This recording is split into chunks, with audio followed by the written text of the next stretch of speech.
masuk ke sesi pembacaan portofolio. Tolong Kak Jasmine.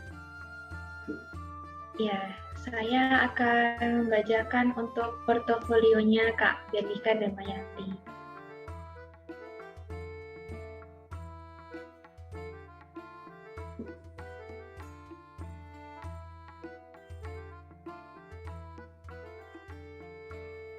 Yang Kak Bernika, Kak Raffi. Nah, di sini sudah ada portofolionya Kak Bernika. Ada biodatanya ya. Kak Bernika lahir di Banyuwangi tanggal 16 April 2002. Hobinya mencoba hal-hal baru, traveling, mendengarkan musik, review makanan, koleksi kristal. Keren-keren ya hobinya. Motonya, jangan diam di tempat dan teruslah mengeksplor hal-hal baru. Yang di kanan bisa terlihat ada pengalaman di dunia sosial media. Yang pertama, online shop bisa langsung dicek di Instagram @scarletstaff_ dan @scarletprelove_. Nah, di bawahnya ini ada historinya ya, bisa dilihat. Yang selanjutnya di nomor 2, menerima tawaran kerjasama dengan all-shop atau toko kecil untuk review makanan, seperti review pempek, kroffel, masker wajah, salon untuk smoothing keratin. Yang terakhir, Kakak Bernika juga jadi host live di aplikasi Nimo loh. Bisa dilihat ya. Buat yang pengen lebih tahu tentang Kak Bernika, bisa dilihat untuk kontaknya. Ini ada email, Instagram, TikTok, Shopee. Yang selanjutnya akan dibacakan oleh Kak Alia. Ya, sekarang saya akan membacakan portofolio untuk Kak Rafif, seorang content creator. Profil singkat, Kak Rafif adalah mahasiswa yang bekerja di perusahaan General Supplier dan juga membuat konten di YouTube dengan nama channel Nelo YouTube YT. Silakan dicari ya di YouTube, di subscribe kalau mau. Keahlian utamanya ada video editing, photo editing, design, audio editing, dan office work. Riwayat kerja,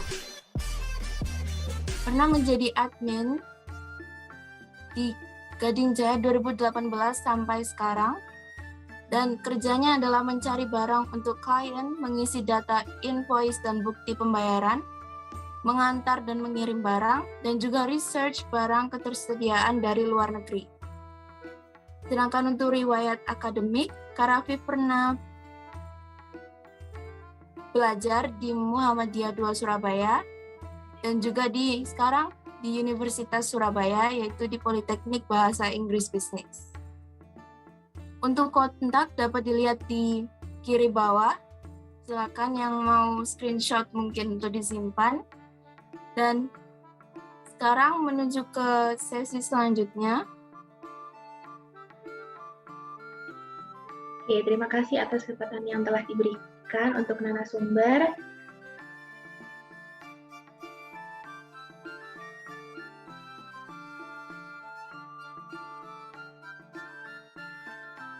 Baik, terima kasih atas kesempatan yang telah diberikan ya, Kak Alia. Ya, di sini perkenalkan, nama saya Bernika Damayanti. Saya sebagai mahasiswi di Politeknik Ubaya. Jadi di sini saya akan membagikan informasi tentang apa sih selebgram, terus gimana aku mulai, bukan karir ya, sebenarnya ini kayak iseng-iseng terus tiba-tiba jadi selebgram itu. Ya, jadi kayak gini teman-teman. Ini perjalanan seorang selebgram, awal mula serta suka duka. Oke, bisa di next. Sebentar. Oke, jadi selebgram tuh berasal dari kata celebrity dan Instagram. Jadi mereka itu adalah orang-orang yang rata-rata punya banyak pengikut di Instagram atau mungkin di sosial media lain, mungkin TikTok atau YouTube, mungkin ya seperti itu. Dan mereka tuh biasanya punya ciri khas sendiri di konten mereka. Jadi biasanya itu disebut sebagai personal branding. Bisa di next. Sebentar. Ketutupan ini soalnya. Oke, jadi personal branding itu adalah cara seseorang, biasanya selebgram itu untuk mempromosikan diri mereka beserta pencapaian mereka dalam karir mereka dengan menunjukkan ciri khas dari konten yang dimilikinya. Jadi seperti yang saya tunjukkan di sini kayak Rachel, Awkarin, mungkin Nanda Arsinta, sama yang terakhirnya ada Nikita Kusuma. Ini selebgram. Jadi mereka tuh punya ciri khas sama konten-konten mereka, dan rata-rata ini tuh di bidang fashion sama kalau Nanda ini di make up ya. Dan karena banyak yang suka gitu, jadi kayak followernya tuh tiba-tiba naik. Terus mereka tuh pasti termotivasi untuk banyak yang suka sama konten saya gitu. Jadi akhirnya mereka sering bikin konten tersebut. Kayak Nanda ini kan dulu sering bikin YouTube tentang make up. Lalu sampai sekarang dia tuh akhirnya viral. Jadi dikenal sebagai kayak beauty vlogger gitu. Sama kalau Nikita ini biasanya kalau kalian lihat ke Instagramnya Nikita Kusuma ini referensi outfitnya itu kayak keren-keren gitu loh. Jadi memang dari dulu dia tuh ciri khasnya di fashion, di outfit. Jadi dia tuh kayak bisa memadukan outfit apa yang cocok untuk misalnya hangout di cafe atau di mana gitu. Dan karena dia kontennya atau ciri khasnya tentang itu, jadi orang-orang tuh rata-rata yang endorse dia itu kayak platform kayak outfit gitu. Jadi kalau kalian lihat di Instagramnya rata-rata yang endorse Nikita Kusuma ini kayak all shop baju atau mungkin dress, terus ya seperti itu teman-teman. Kalau kayak Awkarin nih aku sebenarnya nggak terlalu ngikutin Awkarin sih, cuman Awkarin ini kayaknya ada yang tahu nggak? Saya lupa sih. Kalau Rachel ini sama kayak kayak Nikita Kusuma ya. Jadi outfit juga. Jadi kalau dulu waktu pertama dia terkenalnya gegara itu nggak sih? Waktu masih sama mantan suaminya ya. Waktu sama masih sama itu Okin ya namanya ya. Itu dia kontennya rame karena itu sama mantan suaminya itu sama Okin, mungkin kayak relationship goals gitu. Jadi kayak wah keren nih gitu, akhirnya banyak yang ikut. Jadi kayak ciri khasnya mereka memang di situ. Nah terus itu jadi patokan mereka buat nerima tawaran endorse di dimanapun di sana sini, akhirnya rame.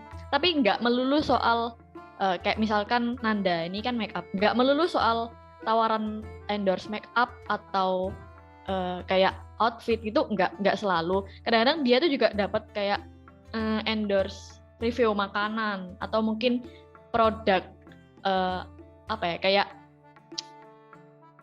dia kayak pernah dapat endorse selain pokoknya macam-macam sih. Cuman yang nggak di luar nggak jauh-jauh banget sama kontennya gitu sih. Ya mungkin seperti itu. Bisa di next, bisa minta tolong di next. Nah ini bisa minta tolong di play nggak? Ini pertama saya naik pesat followernya gegara ini. Dari play. Please don't go. I love you so. Please break my heart. Do.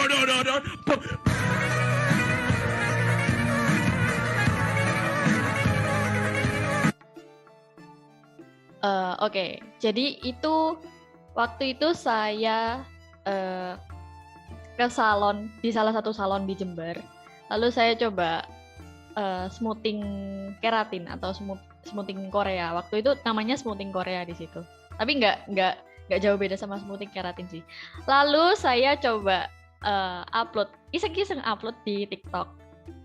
Waktu itu pertamanya salah edit, jadinya udah diupload, salah, terus saya hapus, tapi itu udah lumayan rame sih, sekitar ratusan like-nya. Habis itu edit ulang, terus upload lagi, terus nggak disangka-sangka rame, padahal maksudnya cuma apa, kayak review rambut aja gitu. Terus ya akhirnya dari situ mulai rame. Jadi asal usulnya cerita saya itu dari sini pertamanya. Oke, bisa di next. Please don't go, please don't go.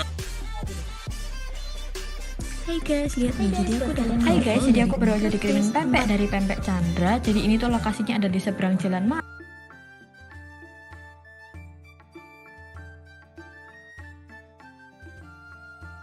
Oke, jadi ini beberapa endorse yang saya terima. Sebenarnya cuma endorse kecil-kecilan sih. Saya terima tawaran dari teman-teman yang orang-orang di sekitar saya, atau mungkin kayak yang di kanan sendiri yang review pempek tadi ini tuh orangnya jualan di kota saya tinggal sekarang. Jadi saya pernah coba beli pertamanya. Saya coba beli, terus waktu saya pulang, saya tuh story di Instagram. Habis itu yang punya itu gini, DM saya. Permisi kak, ini benar kakak yang tadi beli sama mamanya? Terus akhirnya tanya-tanya, terus dia bilang gini, ownernya pempek bilang gini, kak di lain waktu boleh nggak minta tolong kakaknya review pempek, ngomong aja jujur nggak apa-apa, maksudnya nggak usah dibuat-buat, kan biasanya ada yang oh ini enak 100% enak gitu. Nah ini ownernya bilang jujur aja nggak apa-apa, kalau ada kurangnya biar bisa kami kembangkan gitu. Terus di lain waktu aku sudah kesepakatan sama ownernya gini, oh iya saya bisanya hari ini gitu. Akhirnya ownernya ke rumah saya kirimin satu paket pempek gitu. Pempek jenisnya pempek apaan ya? Itu tadi saya nggak terlalu ngerti sih, cuman udah satu box gitu. Terus dikirimin. Nah itu, sama satunya Taekwon kalau nggak salah. Kalau yang Taekwon tuh saya nggak terlalu suka sih. Kalau pempek memang saya suka. Jadi itu saya dikirimin itu, terus langsung suruh review. Kalau edit sih saya rata-rata edit sendiri sih. Saya nggak pernah minta tolong kayak saya nyerahkan video mentahannya ke ownernya. Itu saya nggak pernah. Saya selalu edit sendiri soalnya kayak kurang puas kalau dieditin orang gitu. Jadi kalau misalkan editan saya mungkin ala kadarnya, itu ya kedepannya biar bisa dikembangin lagi, kayak biar orang-orang kayak oh ini videonya kurang gini kak gitu. Jadi kan saya jadi tahu, terus akhirnya saya selain dapat tawaran, saya juga bisa kayak ningkatin skill saya pelan-pelan gitu. Nah kalau yang di tengah ini sebenarnya produk all shop saya sendiri, tapi saya bukan keluarin ini ya hand sanitizer ya, saya ngestok, terus itu hand sanitizer beraroma, jadi kayak ada yang vanilla, ada yang lavender gitu. Nah kan kalau hand sanitizer rata-rata kan wanginya cuma jeruk nipis, apalagi ya, pokoknya yang rata-rata kayak normal-normal gitu. Terus karena saya kayak wah ini kalau misalkan rasanya aromanya normal-normal, orang-orang pasti bosen gitu. Ya ada sih orang-orang yang nggak terlalu merhatikan sama aroma, yang penting pakai hand sanitizer gitu kan. Cuman karena saya mungkin terlalu merhatikan hal-hal detail kayak gitu, jadinya kayak oh coba ngestok hand sanitizer yang beda dari yang lain gitu. Akhirnya saya ngestok, terus ya ada yang beli, cuman sekarang masih sepi gitu. Jadi karena saya juga bagi waktu sama kuliah juga.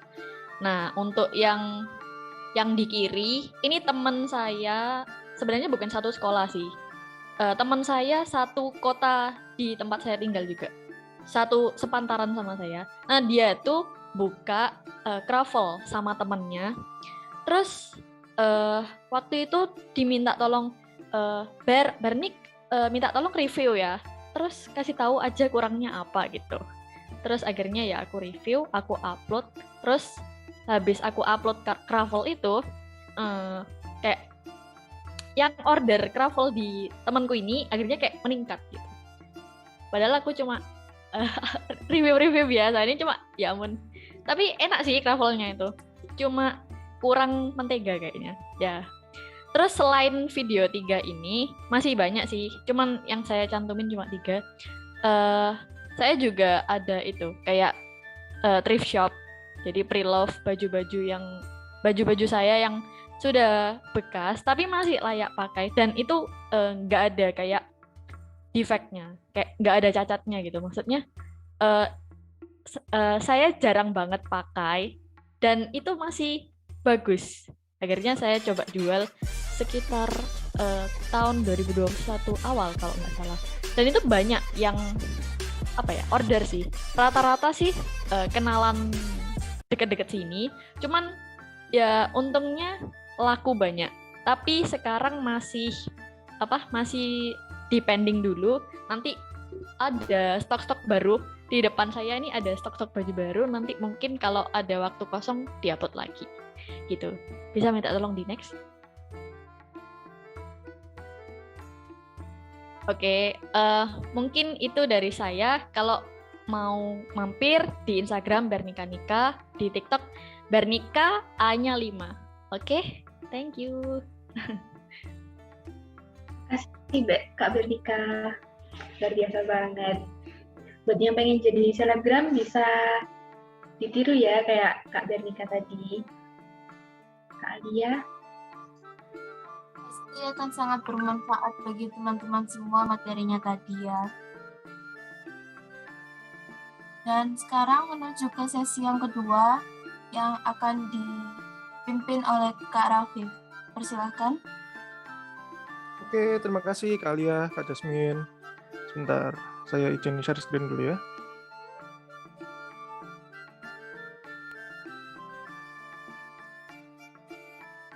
Oke, Assalamualaikum warahmatullahi wabarakatuh. Selamat pagi semuanya. Jadi di sini saya akan membahas sedikit tentang konten kreator. Nah, kita di sini nyantai-nyantai aja. Kita di sini sharing-sharing aja. Aku nggak seberapa pinter juga dan ikut cuman sharing tentang materi-materi yang aku punya, yang tentang experience-experience yang telah aku jalani. Nah, jadi di sini kita nyantai aja, kita sharing, kita saling berbagi ilmu lah ibaratnya. Nah, terima kasih untuk teman-teman yang telah menyampaikan waktu untuk datang ke webinar tentang menjadi selebgram atau menjadi konten kreator pada pagi ini. Senang banget bisa melihat kalian semua di sini. Aku harap materi yang aku bawakan nantinya bisa bermanfaat bagi teman-teman semua ya. Oke, jadi hari ini kita akan ngomongin tentang menjadi seorang konten kreator. Nah, aku di sini udah menjadi konten kreator YouTube itu hampir 2 tahun. Nah, sebenarnya waktu dulu ya sama kayak Bernika gitu. Waktu sebenarnya iseng-iseng doang gitu kan. Jadi konten kreator itu sebenarnya iseng-iseng doang. Ya sama kayak Bernika, dia jadi selebgram kayak tiba-tiba aja gitu kan, kayak karena iseng-iseng. Nah, jadi aku mulai YouTube dulu itu karena sebenarnya dipaksa dan juga sebenarnya dipaksa dan disupport itu beda tipis dari salah satu sahabatku gitu. Nah, dia tuh kayak nge-push banget kayak ayo upload videonya, cepetan upload videonya. Nah, akhirnya karena itulah jadinya aku cepet-cepet edit, habis itu upload. Nah, tetapi karena setelah dari iseng-iseng tersebut malah sekarang jadi ya ibaratnya ketagihan lah, akhirnya jadi suatu hobi dan suatu passion juga bagi aku untuk membuat konten di YouTube gitu. Nah, selanjutnya aku akan menjelaskan sedikit lah tentang topik kita hari ini itu apa. Jadi hari ini aku akan membahas tentang apa sih konten kreator itu, terus setelah itu ada apa saja tugas menjadi seorang konten kreator, setelah itu ada tanggung jawab yang harus dihadapi oleh konten kreator, prospek kerjanya menjadi seorang konten kreator itu apa, terus terakhir ya bisa dibilang tips and trick lah bagi kalian yang mau mulai menjadi seorang konten kreator. Oke, kita masuk ke topik yang pertama. Apa sih konten kreator itu? Terus kenapa kita harus mengetahui tentang content creation atau konten kreator? Nah, kalian pasti bingung gitu. Kok sekarang hype banget ini perasaan? Semua orang kepingin jadi konten kreator. Nah, oke, aku mau sedikit tanya-tanya ke audiens ini. Nggak apa-apa ya, moderator, MC? Silakan, Kak. Oke. Aku mau tunjuk siapa ya? Siapa ya? Marco deh. Halo Marco. Halo. Halo. Ya. Ya. Marco, kira-kira menurutmu apa sih konten kreator itu? Terus kenapa kok kita harus tahu tentang konten kreator? Menurutmu gimana? Kalau menurut saya konten creator itu lebih seperti influencer ya. Kalau influencer, jadi semua konten yang dibikin oleh konten creator itu bisa menginfluence audiensnya, bahkan yang lebih kecil sekalipun. Jadi menurut saya sebagai konten creator itu sangat penting karena dia bisa menginfluence young generation, oke, dan bisa mungkin membangkitkan semangat mereka dan bagaimanapun seperti itu, oke? Oke, keren.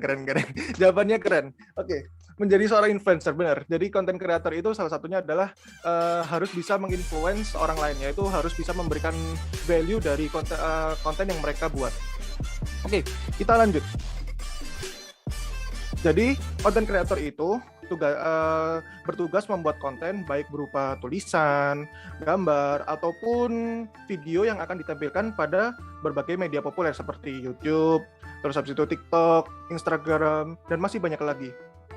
Nah, kini konten tidak hanya terbatas pada gambar dan suara aja ya kan, tetapi juga ada dalam bentuk tutorial, vlog, podcast, streamer, apalagi cooking vlog, food vlogger, dan masih banyak lagi gitu kan. Nah, konten kreator ini bertugas mengumpulkan ide serta data, kemudian melakukan riset untuk membuat konsep yang akan dijadikan sebuah konten. Nah, setelah itu, mereka akan menciptakan konten yang sesuai dengan identitas dan branding yang diinginkan dalam memenuhi tujuan yang disepakati dari sebuah konten. Oke, kita lanjut. Sebelum kita lanjut ke materi selanjutnya, ke topik selanjutnya, aku mau tanya deh, siapa konten kreator yang kalian kenal? Nah, mungkin bisa langsung aja tulis aja langsung di chat box ya. Ya. Langsung tulis aja di chat box. Siapa konten kreator yang kalian kenal gitu? Di YouTube, Instagram, terserah siapa. Ngasih judge, oke. Jarum Pauline. Oh iya, ada konten kreator juga ya namanya Dandi. Halo, salam kenal Dandi. Halo, salam kenal. Iya. Manca. Oh, Milia. Oke. Serius. Oke. Halo Kak Dandi, salam kenal sesama konten kreator. Oke.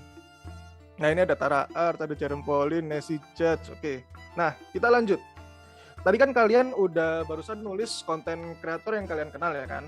Nah, sekarang aku bakalan ngasih konten kreator yang aku kenal ditambah dengan penghasilan mereka. Kalian pasti kaget deh dengerin penghasilan mereka. Pasti, wah, kalian nggak nyangka, beneran. Nah, di sini aku milih 3, yaitu ada Deddy Corbuzier, terus habis itu ada Jarum Pauline juga, dan ada Dewantara Putra Anugrah atau Tara Arts. Nah, pertama, Deddy Corbuzier, Om Deddy Corbuzier. Oke. Mengacu kepada data Nox Influencer ya kan, pendapatan Deddy Corbuzier per bulan adalah kisaran 968 juta sampai 3,3 M. Itu hanya per bulan aja, oke? Nah, kalau ibaratnya Om Deddy Corbuzier ini CPM-nya lagi apes-apesnya nih, ya kan?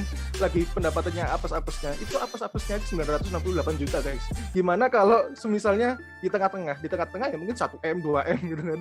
Terus habis itu belum lagi ditambah sama endorsement, habis itu ada lagi dia harus jadi pembicara di acara-acara penting, itu sudah berapa M gitu kan teman-teman. Nah, pastinya kalau kalian menjadi konten kreator pastinya seperti tadi yang katanya Marco, yaitu menjadi seorang influencer juga. Nah, yang pastinya dimana kalau kamu misalnya menjadi seorang influencer, pasti kamu diundang ke acara-acara penting, kamu diundang menjadi pembicara, kamu dapat endorsement. Jadi disitulah kenapa kok konten kreator ini sangatlah penting teman-teman. Nah, oke, kita lanjut ya. Lanjut, kita ada Jarum Pauline. Pasti semuanya, mungkin beberapa dari kalian semuanya mungkin udah kenal Jarum Pauline ini siapa. Nah, di channel Nihongo Mantaku, yang dimana itu channel Jarum Pauline yang paling aktif, penghasilan per bulan dia membuat per bulan dari YouTube-nya adalah paling rendah adalah 982 juta sampai 3,4 M. Jadi ya sama kayak Om Deddy Corbuzier, apes-apesnya dia ya tetap dapat 900 di kisaran 900 jutaan. Kayak bayangin aja, kita mau makan apa ya, beli cilok, beli pentol di pinggir jalan, udah dapat 1 gerobak sama orangnya mungkin. Bisa itu. Ya kan? Nah, jadi kalian udah dapat gambaran besarnya kan? Kenapa kok konten kreator ini kenapa kok penting banget? Kok nge-hype banget ini kenapa? Kalian pasti udah dapat gambaran besarnya gitu. Oke deh. Kalau misalnya kalian belum dapat gambaran besarnya, masih bingung, kenapa sih Kak? Kok Kak Rafif ini ngasih pendapatnya terus itu kenapa gitu loh. Nah, oke deh, kita lanjut ke yang selanjutnya. Diwantara Putra Anugrah, yaitu terakhir ada Diwantara Putra Anugrah yang memiliki channel bernama Tara Arts Game Indonesia. Nah, ini pasti nggak banyak yang tahu kan, pasti jarang yang tahu, pasti yang cewek-cewek ini mikir, aduh siapa sih ini Tara Arts, nggak tahu siapa itu, nggak pernah main game pasti yang cewek ini. Nah, channel Tara Arts ini bisa dibilang lebih kecil daripada channel-channel yang sebelumnya, yaitu channelnya Deddy Corbuzier, channelnya Darren Pauline gitu. Tetapi untuk penghasilan per bulannya berdasarkan Nox Influencer yaitu berada di kisaran 77,8 juta sampai 272,3 juta per bulan. Nah, kenapa aku menunjukkan penghasilan mereka? Karena inilah yang aku berusaha untuk menyampaikan kepada kalian teman-teman. Nah, bahwa profesi content creator ini adalah salah satu profesi yang sangat menguntungkan kalau kalian serius tentang content creator ini.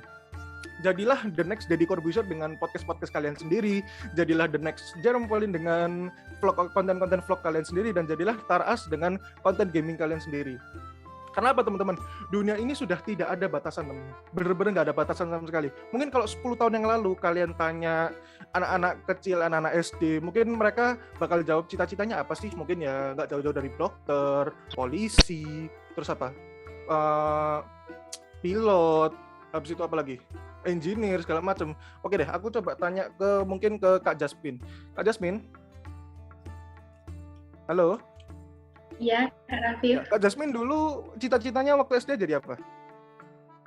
Jadi polwan. Nah, kan pasti Kak Jasmine jadi polisi. Gimana deh, Kak Berdika deh coba. Gimana? Kak Berdika dulu waktu SD cita-citanya jadi apa?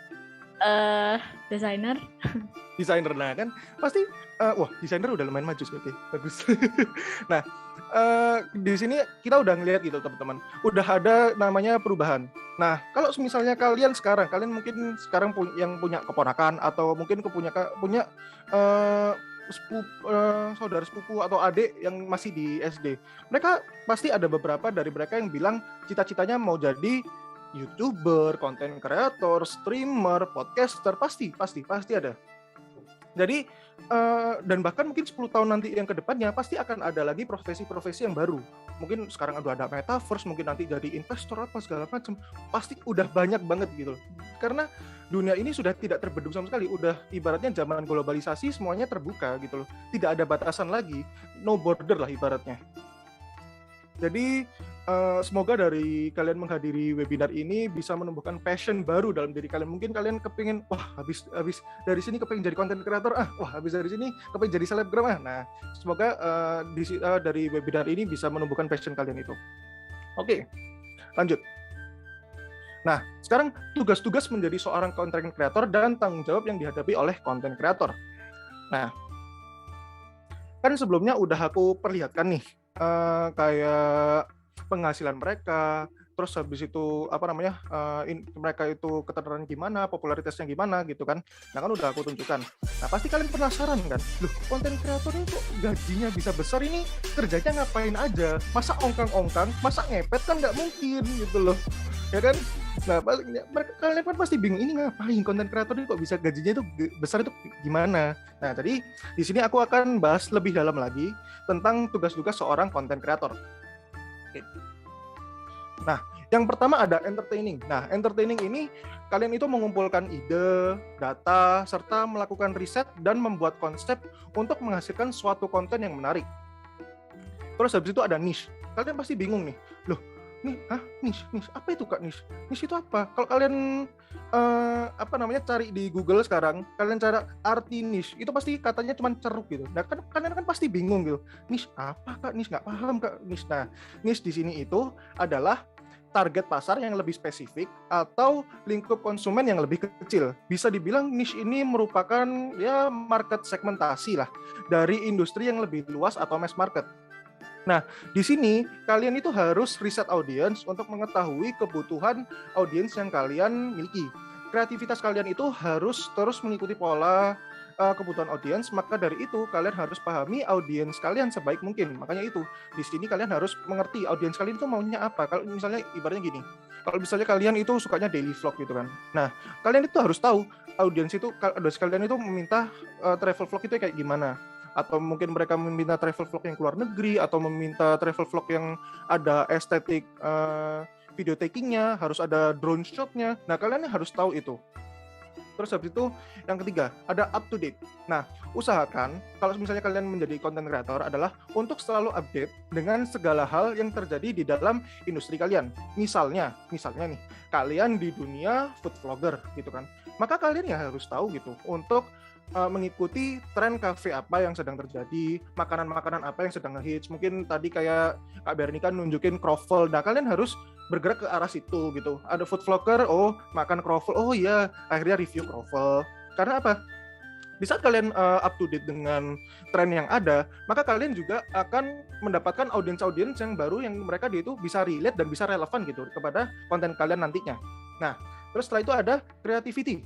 Nah, creativity ini menghasilkan konten yang benar-benar sesuai dengan identitas dan branding yang diinginkan. Nah, tadi Kak Bernika membicarakan tentang personal branding. Nah, di sini juga di content creator ini harus ada yang namanya personal branding juga, yang dimana kalian itu harus membuat konten yang dimana benar-benar sesuai dengan identitas dan personal branding kalian gitu.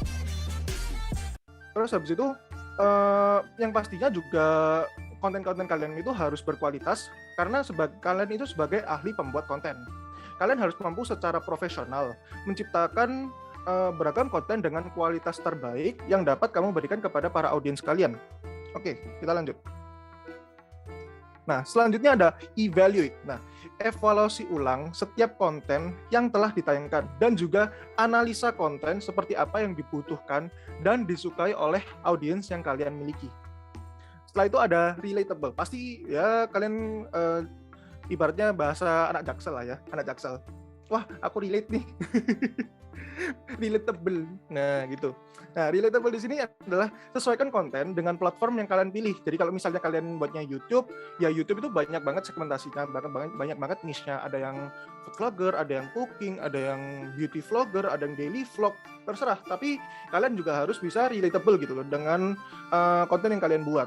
Misalnya kalian suka traveling, ya sudah kalian membuat konten yang berbicara tentang traveling seperti itu. Terus ini adalah term yang mungkin baru-baru ini keluar, yaitu adalah SEO atau Search Engine Optimization. Nah, Search Engine Optimization ini apa? Nah, Search Engine Optimization ini itu untuk memudahkan orang-orang untuk menemukan channel kalian, menemukan konten-konten yang kalian buat. Nah, disitulah SEO ini masuk. Nah, SEO ini ada banyak sekali, yaitu seperti copywriting, habis itu search engine optimization-nya itu, setelah itu ada hashtag dan masih banyak lagi. Kalau misalnya ngomongin technical SEO banyak banget. Nah, seorang content creator itu harus tahu mengenai hal-hal terkait dengan SEO. Melalui manajemen SEO yang baik, maka konten kalian akan dengan mudah ditemukan teman-teman. Ini ibaratnya kayak marketing lah SEO itu. Marketing dari marketing channel kalian sendiri. Nah, terus yang terakhir adalah konsisten. Nah, kalian sebagai content creator itu harus konsisten ya teman-teman. Karena dengan konsisten ini kalian bisa mengembangkan audiens kalian dengan cepat gitu. Oke, kita lanjut. Nah, selanjutnya ada prospek kerja content creator. Nah, sebagai content creator, tugas content creator adalah membuat konten yang disukai oleh audiens supaya akun tetap berkembang. Nah, untuk disukai audiens, maka konten harus bermanfaat atau menyenangkan untuk dilihat atau dikonsumsi. Nah, seperti tadi kata Marco, yaitu adalah influencer itu harus memberikan sebuah value atau memberikan sebuah pembelajaran dari konten-konten yang mereka buat. Nah, di sini juga konten harus banget bahwa setiap konten yang kalian buat itu harus memiliki value dan memiliki kualitas dan juga isi yang baik dan isi yang bagus dan bisa dicerna oleh audiens kalian.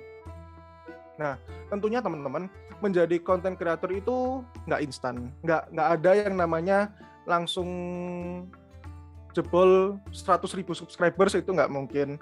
Yang namanya langsung dapat penghasilan 100 juta, 200 juta, 300 juta itu nggak mungkin. Yang namanya instan itu nggak ada di dunia ini. Mie instan aja harus direbus dulu. Gimana mau jadi content creator ya kan? Mie instan aja harus direbus dulu teman-teman. Nggak ada instan. Nah, sebagai content creator itu kamu harus punya ketekunan dan keahlian. Balik lagi tadi ke konsisten dan keahlian kalian tersendiri. Nah, perbedaan antara content creator yang satu dengan yang lain sendiri sebenarnya ya terletak pada jenis konten dan media apa yang mereka gunakan gitu. Oke, kita lanjut. Nah, di sini ada 3 platform yang mungkin bisa dibilang adalah platform yang paling besar untuk content creator, yaitu yang pertama adalah YouTube. Nah, pasti kalian ya udah nggak asing lah dengan nama YouTuber gitu kan. Nah, YouTuber ini julukan content creator yang membuat kontennya di YouTube. YouTube bukan lagi sekedar hobi aja, tapi sekarang YouTube sudah menjadi sebuah platform yang dimana banyak profesi content creator di dalamnya, yang disebut juga dengan YouTuber. Oke, selanjutnya ada Instagram. Nah, Instagram bukan lagi tempat untuk hanya sekedar membagikan foto dan video. Sekarang telah banyak selebgram yang mendapatkan duit dari menjadi content creator di Instagram gitu. Nah, mungkin tadi udah dijelaskan sama Kak Bernika gitu. Instagram itu dapat duitnya dari ya mereka endorsement, mereka membuat konten, mereka diminta untuk review gitu ya. Nah, terus yang selanjutnya ada TikTok. Nah, TikTok ini sekarang sudah menjadi salah satu platform sosial media yang terbesar di dunia. TikTok pun telah memiliki banyak content creator yang mendapatkan penghasilan dari endorsement juga, sama dengan Instagram. Nah, karena aku kan ya bisa dibilang content creator YouTube nih. Jadi mungkin aku bakalan ngasih tips gimana sih caranya jadi YouTuber itu. Nah, pertama kita ke hal yang paling basic dulu, hal yang paling mendasar. Nah, sebelum memulai karir di YouTube, itu kalian harus menentukan tujuan yang ingin kalian capai, teman-teman. Nah, apakah video yang kalian buat itu bakalan untuk menghibur penonton, atau kalian membuat seperti semacam sketsa, atau mungkin memberikan ya mungkin tips masak, mungkin nanti Kak Bernika kan suka beauty vlog gitu, terus makeup segala macam, mungkin Kak Bernika bisa membuat konten di YouTube tentang bagaimana sih makeup Kak Bernika setiap harinya seperti itu. Atau mungkin kalian cuma sekedar iseng-iseng membuat daily vlog, kalian, halo teman-teman, aku di sini lagi di kampus, lagi mau belajar, lagi begini. Nah, itu sangat bisa banget teman-teman. Nah, bisa juga tujuan utama kalian itu adalah bekerja sebagai YouTuber profesional. Nah, selanjutnya adalah suitable for you. Nah, suitable for you ini apa? Buatlah konten yang sesuai dengan keahlian kalian, teman-teman. Jangan kalian itu langsung mikirnya jauh kayak, aku mau buat konten nyebur di laut gini, nyari terumbu karang gini, nyari SpongeBob gini. Nah, itu nggak mungkin. Jangan jauh-jauh teman-teman. Ya, deket-deket aja. Yang kalian merasa kalian paling nyaman di situ. Mungkin buatlah konten yang ya kalian merasa nyaman gitu. Kalian punya passion di situ. Mungkin kalian suka masak ya kalian buat konten masak gitu. Kalian suka nyanyi, kalian buat konten nyanyi, buat konten cover, kalian suka makeup, kalian buat konten yang makeup gitu. Dan konten pastinya memiliki hubungan erat dengan tujuan yang sudah kalian tetapkan dan skill yang kalian kuasai. Nah, selanjutnya adalah ready for war. Nah, ready for war ini kalian tadi kan udah nentuin tujuan, terus habis itu juga udah nentuin konten dan ide kalian yang dimana cocok dengan kalian. Nah, selanjutnya adalah mempersiapkan alat-alat yang dibutuhkan untuk membuat video, seperti kamera yang memadai, mic untuk kualitas audio yang jelas, lighting untuk kualitas visual yang estetik. Nah, kualitas video ini merupakan salah satu poin yang paling penting yang harus kalian perhatikan, teman-teman. Karena sebagus apapun kontenmu, sebagus apapun writingmu, kalau semisalnya videonya jelek, audionya nggak jelas, lightingnya juga asal-asalan, ya nggak akan ada orang yang mau nonton gitu. Nggak akan ada orang yang kepingin tertarik untuk melihat kontenmu. Ya kan jadinya percuma gitu. Kalian udah capek-capek nulis konten, udah capek-capek research, udah capek-capek ngabisin waktu buat ngedit apa segala macam. Tapi kalau persiapan kalian aja, alat-alatnya aja nggak siap, ya percuma gitu teman-teman. Nah, Terus habis itu ada beautify your shots. Nah, pastinya di tahap ini kalian harus siapkan sebuah laptop dan program untuk edit video atau edit foto untuk memperbagus konten kalian. Nah, untuk aku sendiri pribadi, untuk program edit, kalau untuk video, kalau untuk foto, aku biasanya pakai Adobe Photoshop. Itu yang pertama. Setelah itu, kalau misalnya untuk video editing, aku biasanya pakai Adobe Premiere atau Adobe After Effects. Nah, tetapi yang terakhir adalah ini yang paling penting menurutku teman-teman. Ini sering diabaikan oleh orang-orang, tapi ini yang salah satu yang paling penting, yaitu adalah Adobe Audience. Nah, Adobe Audience ini untuk edit audio kalian supaya lebih jelas lagi gitu. Supaya kalau misalnya kalian mungkin mic kalian itu nggak seberapa bagus, bisa diedit lagi di Adobe Audience ini. Nah, terus habis itu kita lanjut. Selanjutnya ada upload so everyone can see. Setelah kalian udah taking video, kalian udah melakukan podcast, atau kalian sudah edit segala macam. Nah, buat apa kalau itu nggak diupload gitu teman-teman? Kayak ngabisin waktu aja, kalian udah ambil video, udah edit, udah render, tapi nggak diupload nih. Terus buat apa gitu kan? Nah, setelah kalian edit video atau foto, kalian sebagus mungkin pastikan untuk upload supaya semua orang bisa melihat karya kalian pastinya ya kan. Nah, terus yang terakhir adalah branding. Step yang terakhir adalah branding. Bisa dibilang ini adalah tahap yang paling susah untuk menjadi seorang content creator yang sukses. Karena apa? Karena branding ini sangat tidak menentu teman-teman. Sangat tidak menentu, sangat volatile, oke? Sangat bergeraknya itu naik turun beneran. Kayak orang-orang itu taste-nya zaman sekarang itu udah kayak setiap hari itu berganti-ganti. Kemarinnya apa, sekarangnya jadi apa gitu kan. Nah, kenapa kok aku bilang ini nggak menentu? Karena ini tergantung dengan selera masing-masing orang seperti yang aku bilang tadi. Jadi kita harus memikirkan bagaimana caranya supaya lebih banyak orang yang mengetahui dan mengenal channel kalian teman-teman. Oke. Selanjutnya ada tips and tricks bagi yang ingin terjun ke dunia content creator, content creation gitu kan. Oke. Yang pertama ada find your passion, ya kan. Pilih konten yang sesuai dengan passion kalian, teman-teman. Ya kalau passion kalian masak, ya buat konten tips masak, atau mungkin passion kalian traveling, ya jalan-jalan gitu. Ya buat daily vlog traveling kalian. Semua bisa dijadikan konten, teman-teman. Zaman sekarang semua bisa dijadikan konten gitu. Kalau kalian hobinya rebahan aja loh, juga bisa dijadikan konten gitu loh. Sekarang aja udah banyak gitu. Aku lihat waktu itu ada streamer, dia itu nge-stream dia tidur gitu. Tapi ya banyak dan dapat duit, orang-orang mau ngelihat gitu. Kan nggak masuk akal gitu loh, ya kan? Cuman ini ya bercanda lah ya. Tapi ibaratnya poin yang aku ingin sampaikan adalah apapun yang kalian lakukan sekarang itu bisa dijadikan konten. Dan kalau kalian benar-benar serius, kalian benar-benar melakukan riset kalian, dan kalian mencari referensi-referensi yang ada, ya kalian bisa gitu menjadi content creator yang sukses. Yang penting harus konsisten. Terus habis itu, be different. Nah, buat karya original, kalau kalian tertarik untuk masuk ke dunia ini, yang paling penting dilakukan adalah membuat karya yang original, teman-teman. Nah, jadilah diri sendiri saat kalian berkarya itu. Dan jangan memplagiarisasi karya orang lain, karena itu bener-bener nggak banget deh. Nggak banget bener. Kayak kalian memplagiarisasi konten orang lain itu nggak banget, beneran. Nah, seperti kata Bang Raditya Dika di sini, jangan jadi yang terbaik, tetapi jadilah yang berbeda dari yang lain. Setelah itu ada always up to date. Nah, kayak tadi yang aku bilang, selalu update dengan berita-berita di sekitar kalian, teman-teman. Dengan begini, konten yang kalian buat nantinya akan relate dan relevan, pastinya juga dibutuhkan oleh audiens kalian. Setelah itu ada do your research. Nah, pastikan sering melakukan riset tentang topik yang ingin kalian bawakan, teman-teman. Cari referensi sebanyak-banyaknya. Kalau kalian kebingungan mau buat konten apa, atau bingung cari ide, kalian bisa cari di Google Trends, atau kalau mau lebih segmented lagi, bisa ke answerthepublic.com. Ini biasanya aku pakai answerthepublic.com karena kayak misal aku kepingin buat konten tentang basketball gitu kan, basket. Aku ketik basket gitu. Nah, nanti akan keluar pilihan-pilihannya. Mungkin why basketball are fun, what are basketballs right now, terus habis itu who are the best player in basketball, semacam itu. Jadi dari situ pun kalian sudah bisa menentukan, oh aku kepengen buat konten ini, aku punya ide konten seperti ini. Nah, kalian banyak banget sekarang udah disediakan untuk platformnya untuk dimudahkan kalian untuk melakukan riset seperti itu.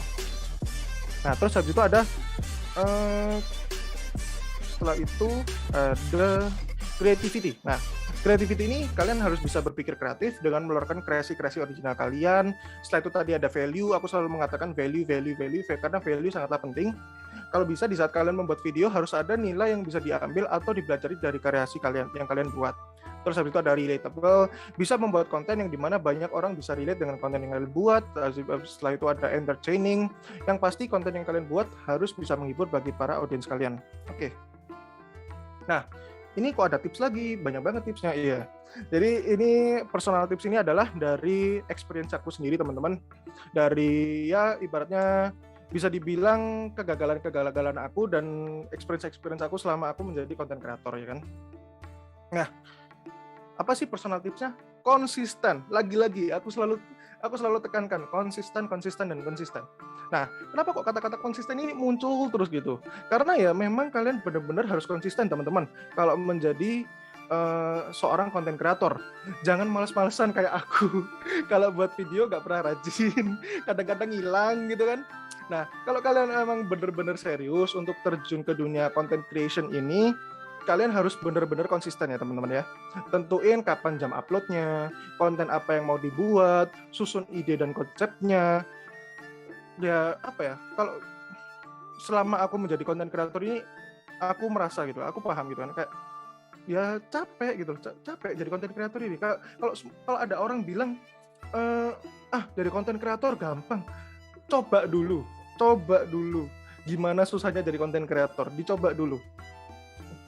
Ya apa ya, jadi content creator harus ngerekam itu 1 jam sampai 2 jam, habis itu ngeditnya itu 3 sampai 6 jam, habis itu nunggu rendernya itu sejam sendirian atau sampai 2 jam gitu kan. Uploadnya ya Allah lama sendiri, bisa berjam-jam kamu, 12 jam bisa upload itu. Nah, tapi kalau kalian konsisten, kalau kalian itu punya passion, kalian itu punya keinginan untuk menjadi content creator yang serius, ya pasti bisa sukses kok. Bismillah.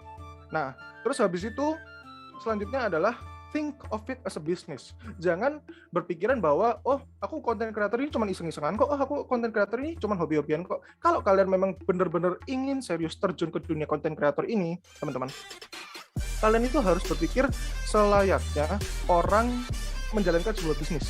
Bukan hanya sekedar hobi semata, tapi jadikanlah content creator ini sebuah profesi gitu. Nah, yang aku maksud dari pikirkanlah selayaknya bisnis ini adalah jangan melakukan semuanya sendiri, oke? Karena di dunia bisnis, di dunia manajemen itu kan ada yang namanya planning, organizing, leading, and controlling gitu kan. Nah, kalian ini harus bisa kuasai semua ini. Semisal planning, kalian mau nanti 3 bulan ke depan kontennya seperti apa, terus harus mencapai target views yang seperti gimana, harus punya subscribers yang seberapa gitu kan. Dan nanti cari endorse bagaimana, kalian harus memikirkan itu untuk kalau misalnya ingin benar-benar serius di dunia content creator ini. Setelah itu ada organizing. Nah, kalian misalnya untuk organizing ini, kalian coba deh cari teman gitu di sekitar kalian gitu. Coba cari teman, tengok kiri kanan, siapa sih yang bisa ngedit video? Oh, ini ada temanku A bisa ngedit video. Nah, kalian bisa minta si A ini untuk kerjasama, kalian bisa kerjasama sama si A. Ayo buat konten yuk. Nanti aku yang di depan kamera, kamu yang ngedit deh, nggak apa-apa.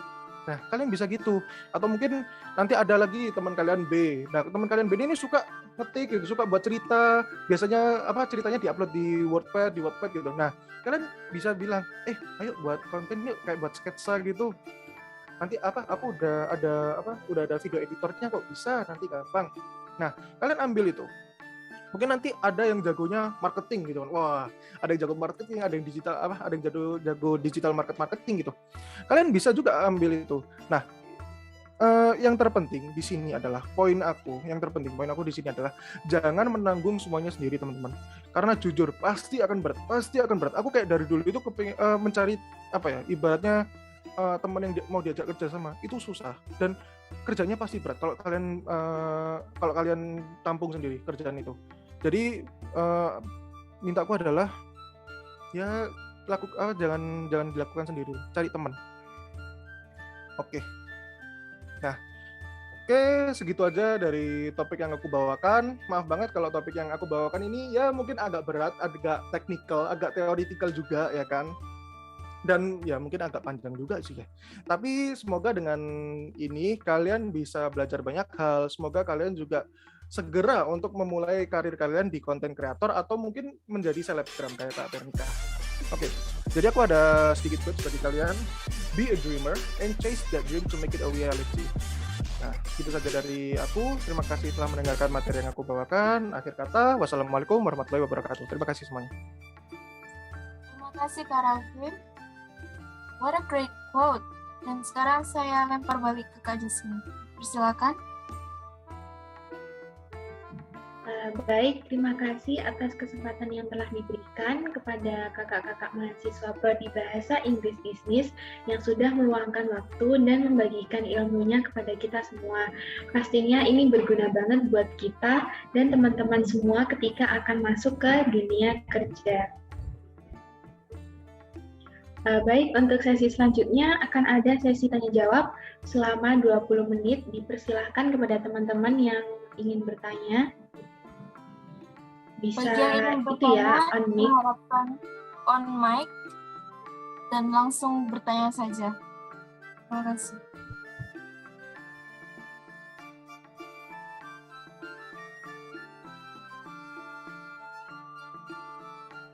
Halo. Ya. Hello, may I? Halo. Yeah, I'm going to ask Rafif. Yes, that's okay. Yeah. So actually, gimana ya ngomongnya? Aku nggak mau nyebut diriku sebagai content creator, tapi aku kepingin banget gitu loh membesarkan channel yang aku punya. Dan itu tuh gimana ya? Kayak kita susah banget nebak segmen pasar kita atau apa sih yang mereka mau, yang mau mereka lihat gitu loh. Jadi ada tips nggak untuk itu? Mungkin Kak Dini biasanya buat konten apa Kak Dini? Jadi itu saya biasanya bikin dari game sih, cuma gamenya tuh ya lebih ke tips atau creativity, kayak bikin guild marks kayak gitu-gitu lah. Oh, oke. Ya. Itu biasanya untuk mungkin karena game-game seperti itu ya Kak Dini. Mungkin itu apa ya, kayak segmentasi pasarnya itu masih benar-benar kecil gitu. Mungkin Kak Dini untuk apa namanya? Mungkin untuk marketingnya, SEO-nya mungkin bisa dibesarkan lagi. Apa Kak Dini biasanya kalau untuk upload video apa pernah pakai hashtag gitu nggak? Oh, selalu. Oh, selalu ya. Soalnya biasanya apa ya? Algoritma YouTube itu kan agak aneh ya sekarang ya. Untuk algoritma YouTube itu, oke, kita masuk ke rada teknikal ini. Nah, untuk algoritma YouTube untuk sekarang itu bisa dibilang mereka lebih berpihak kepada company-company yang besar. Jadi let's say ya seperti kayak Jimmy Fallon, Jimmy Kimmel, habis itu apalagi BBC segala macam. Jadi mereka BuzzFeed. Jadi mereka benar-benar algoritmanya itu memihak kepada konten-konten kreator yang sudah besar, yang sudah punya company seperti itu. Nah, untuk konten-konten kreator seperti kita ini yang masih ibaratnya ya masih bisa dibilang masih kecil gitu. Nah, itu sedikit susah untuk bisa apa ya, memasarkan diri kita keluar sana untuk bisa ke bawah algoritmanya tersebut gitu. Nah, mungkin kalau untuk Kak Dini mungkin salah satu apa ya tips yang bisa aku kasih adalah mungkin konsisten aja Kak Dini. Jadi apa namanya dijadwalkan kayak misal seminggu upload berapa video, mungkin seminggu upload 3 atau 2 video seperti itu. Karena biasanya kalau kita konsisten seperti itu, biasanya itu algoritma akan membacanya sebagai oh ini konten kreator yang aktif nih, bisa dibawa untuk besar, bisa dibawa untuk algoritmanya. Nah jadi dari situ Kak Dini bisa membuat apa ya, bisa kena algoritmanya lah ibaratnya, bisa ke bawah algoritmanya gitu Kak. Kalau di TikTok itu ibaratnya FYP gitu. Nah, bisa ngikut untuk algoritmanya itu. Jadi mungkin itu sih Kak Dini. Oh, jadi Dan untuk segmentasi pasarnya itu memang agak susah Kak Dini. Memang mencari pasar apa ya? Pasar itu harus ibaratnya coba apa ya? coba semua. Trial terus lah, ibarat trial and error terus. Bener-bener harus trial and error terus. Oh, oke. Jadi sarannya upload rutin yang kayak tadi waktu presentasi. Iya, betul Kak Dini. Thank you. Iya, sama-sama Kak Dini. Apakah ada yang ingin bertanya lagi? Iya, mau tanya bisa taruh di chat box ya kalau ada kendala untuk panelis. Oh iya, jangan lupa isi link presentasi ya. Ada di chat box. Bisa langsung diisi. Jangan lupa ya.